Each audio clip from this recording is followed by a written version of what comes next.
කොහෙ ගියත් මොනව කරත් හිතට සැනසීමක් නැති ගතියක් තියෙනවද? හැමදේම තිබුණත් හිත ඇතුලේ ලොකු හිස් තැනක් දැනෙනවද?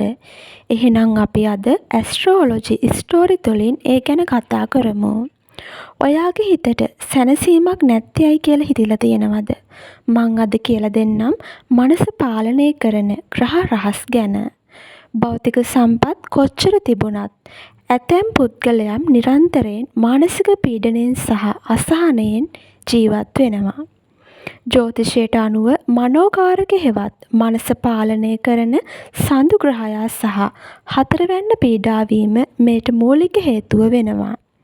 හිතේ සැනසීම අහිමි වෙන්න බලපාන ප්‍රධාන ජ්‍යොතිෂමය හේතු කිහිපයක් තියෙනවා. අපි ඒව ගැන අද වෙන වෙනම කතා කරමු. මුලින්ම සඳු ග්‍රහයා පීඩාවීම. ඉතින් මේ සඳු ග්‍රහයා සෙනසුරු හෝ රාහු කේතු වැනි පාපී ග්‍රහයන් සමග යෝග වීම හෝ එම ග්‍රහයන්ගේ දෘෂ්ටිවට ලක්වීම මනසේ සංසුන් බව නැති කරනවා. සඳු සෙනසුරු අනවශ්‍ය බියක්, හුදකලාවක් සහ නිරන්තර ශෝකයක් අපි තුළ ඇති කරනවා. සඳු රාහු මනස තුළ මායාවන් සහ අනවශ්‍ය සැකයන් ඇති කරමින් ඔබේ චින්තනය ව්‍යාකූල කරනවා. ඒ වගේම තමයි හතරවැන්න සහ චතුර්ස්ථානය පීඩාවීම. කේන්දරයක හතරවැන්න කියන්නේ නිවසේ සාමය සහ මනසේ සතුට නියෝජනය කරන ස්ථානය.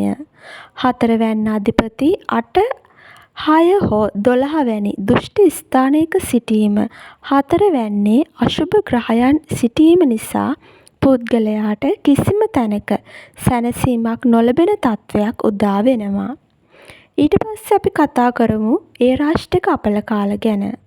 සෙනසුරු ග්‍රහයාගේ ගමන සඳු මතින් හෝ සඳුට දෙපසින් සිදුවන ඒරාෂ්ටක කාල සීමාවන් තුළදී මිනිස්සුන්ට දැඩි මානසික පීඩනයකට ලක්වීමට සිද්ධ වෙනවා.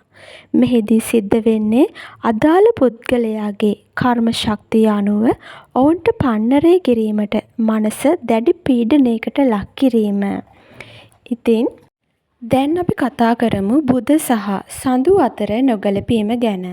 තර්කයට අධිපති බුධ සහ හැඟීම් වලට අධිපති සඳු අතර ඇතිවෙන අසමතුලිතතාවය නිසා ඕනෑවට වඩා සිතීම මේ කාලයේදී ඇති වෙනවා. මෙය වර්තමානයේ බොහෝ දෙනෙකුට සැනසීම අහිමි වීමට ප්‍රධාන හේතුවක් වෙනවා.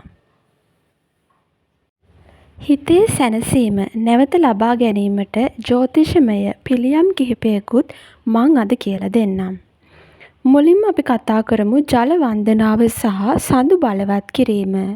මෙතනදී සඳුදා දිනවල සුදු මල් පූජා කිරීම සහ මව්පියන්ට උපස්ථාන කිරීම තුළින් චන්ද්‍ර මණ්ඩලය ශක්තිමත් කරගන්න පුළුවන්. ඊට පස්සේ භාවනාව සහ ප්‍රාණයාම. කේන්දරයේ වායු ධාතුව සහ මනස සමබර කිරීමට දිනපතා අවම වශයෙන් විනාඩි 10ක් භාවනා කිරීම අත්‍යවශ්‍ය වෙනවා මේ කාලයේදී. ඊටත් පස්සේ රිදී ලෝහ භාවිතය. මනස ඊතා ඉක්මනින් විසිරී යන අයට රිදී ආභරණ පැළඳීමෙන් සඳුගේ ශක්තිය නැවත ලබා ගන්න පුළුවන්. ඔබත් මේ වගේ මානසික පීඩා වලින් දුක් විඳින අයෙක් නම් මේ වත්පිළිවෙත් කරලා සහනයක් ලබා ගන්න පුළුවන්.